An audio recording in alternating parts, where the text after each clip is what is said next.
Joining me now for a closer look at what's playing itself out in that market scene is Chantal Marx from FNB Wealth Investments. Chantal, a good afternoon to you. Thank you for your time. Yes, it certainly is a good afternoon because the market is really firmly up today. We were actually a little bit concerned that we would get more strain from the diversified miners, but so far so good. The diversified miners are slightly down, but that is countered by resurgence in the gold mining, and the general industrials and financial stocks are also performing well today. Let's talk about those diversified miners, because that's where a lot has happened this week, Chantal. I'll be very honest with you. Yesterday, when we woke up to the news that BHP had put in that offer for Anglos, I was surprised, but some actually weren't. They thought something like this was always on the cards. But even more surprising today, Anglos saying that the offer isn't quite what they're looking for. Keen to get your thoughts, even on the structure of the proposal.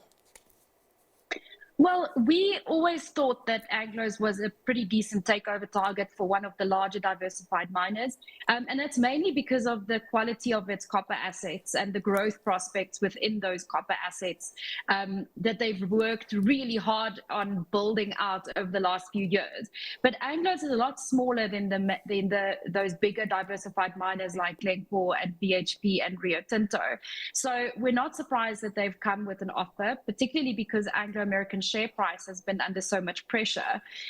The structure of the deal, I think, also doesn't really surprise us. I think Anglos back in 2016 were exploring doing something like this anyway, unbundling Kumba Iron Ore and Amplats to its shareholders. Amplats, of course, purely PGMs, doesn't really fit in with BHP. Kumba Iron Ore, yes, BHP has iron ore exposure, but none in South Africa. So from an administrative and operational perspective, it just makes sense for them to exclude those assets. What I was surprised by was that they are still willing to buy De Beers, but I reckon should another offer come onto the table and that deal come through, De Beers will be probably the first section of Anglo American to go. In terms of the rejection of the offer, I'm not surprised either. We thought that it was a bit of a lowball offer for the rump, and the quality of those assets, I think, more than justifies the price that BHP was willing to offer. So our thinking was either we were going to get another offer from someone else or a better offer from BHP. A lot of shareholders have also complained that there's no cash component, so they don't get compensated for the risk of the deal not coming through or being executed on poorly. So they either want a cash component, and they definitely want Anglo American to have a break fee when we get an official offer on the table. Are we expecting a BHP to sweeten this deal, possibly reconfigure it to meet Anglos somewhere? Yes, I think so. I mean, the first offer is a first offer. I would think that they already have something in the pipeline in terms of what they're willing to sweeten the deal with. So yeah, we'll wait patiently. I don't think that this was just a shot in the dark. I think it was exceptionally carefully thought through. BHP are excellent allocators of capital, and they wouldn't go into something like this just blindly and taking a chance. They would have thought it through properly, and I think that they have a plan of action in place. Interesting times indeed, Chantal. Also keen to recap on some of the big things that did happen this week. It has been quite a week. I think that one of the big ones, Chantal, is the US GDP figure. It came in at 1.6%, lower than the markets expected. Of course, this is good news. I think we're still in the era of, bad news being good news. And I'm wondering, if there's PCE data that may come out later today that may support a slowing down in the US economy and lead to just more optimism around interest rate cuts. Yes, so this is actually so complicated because sometimes bad news is good news, sometimes good news is bad news, and sometimes good news is good news and bad news is bad news. Yeah. And when it came to this, specific print, it was bad news is bad news, right? Lower than expected. The market reacted very negatively to the print. And I think the biggest issue is that, yes, we don't mind the US economy slowing down because that does embolden the Fed to cut rates sooner rather than later, which will in turn stimulate the economy and be supportive of asset prices. What we do have a problem with is if US growth falters and at the same time inflation remains quite sticky. So we had a preliminary reading of the first quarter PCE number late yesterday, and that showed that inflation ticked up and remain sticky on a core basis. So we'll have the official figures coming through today, specifically pertaining to March, and I think hopefully that will give us some clarity.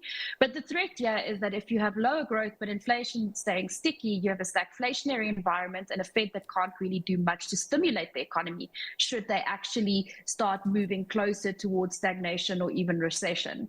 So it's a complicated story. I feel like the narrative also changes every single day. But from what I understand, stagflation fears is what drove a negative market reaction yesterday after that GDP and PCE print. I will tell you, Chantal, I do expect this environment to be part of business school case studies for years to come. Let's also talk about what we saw coming out of the tech stocks in the US. I think also dominated news. This yesterday I spoke to Jacobus Brink, and he said he's not sure if we still have a magnificent 7. Maybe we've got a fabulous 5. Maybe we've got 3 amigos. But he's not so sure that magnificent 7 story still stands. Keen to get your thoughts on that and what we saw coming out of Meta, Alphabet, and Tesla. Well, I mean, from a Magnificent 7 perspective, I would definitely exclude 1 or 2 names. I don't think all of them have the growth runway and are as fully exposed to that AI thematic as they should be to be included in the Magnificent 7. Top of mind, I don't see why Tesla is there. Honestly, it's an automaker trading at an exceptionally high multiple. The AI that they can actually put into those vehicles are the self-driving kind of AI modules, and we're still kind of in the testing phase, not sure if that's actually going to kick off the way it's going to kick off.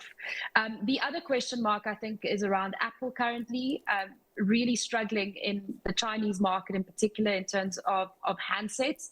But at the same time, I think they are more emboldened to belong there because you do have the services side of things where you can really take advantage of some of these new advances.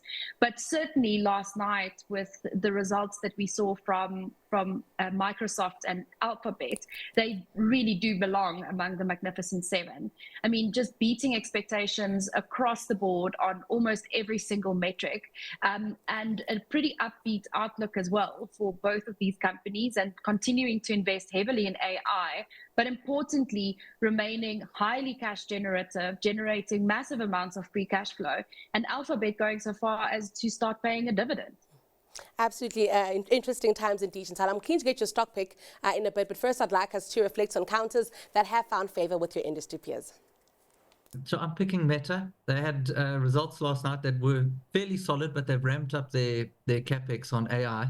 The market didn't like that. It's down somewhere between 12 and 15%. I think it's an opportunity for a long-term investor to tap into this one. They're very well positioned to capitalize on the trend toward advertising revenue growth, the potential ban of TikTok. The harnessing of AI is quite evident in terms of how they've driven their revenue growth and the opportunity set, and they're investing for that future growth. So I still think the fundamentals, the franchise is very strong, the fundamentals are intact, and I think it's a good opportunity for a long-term investor. I'm picking Remgro.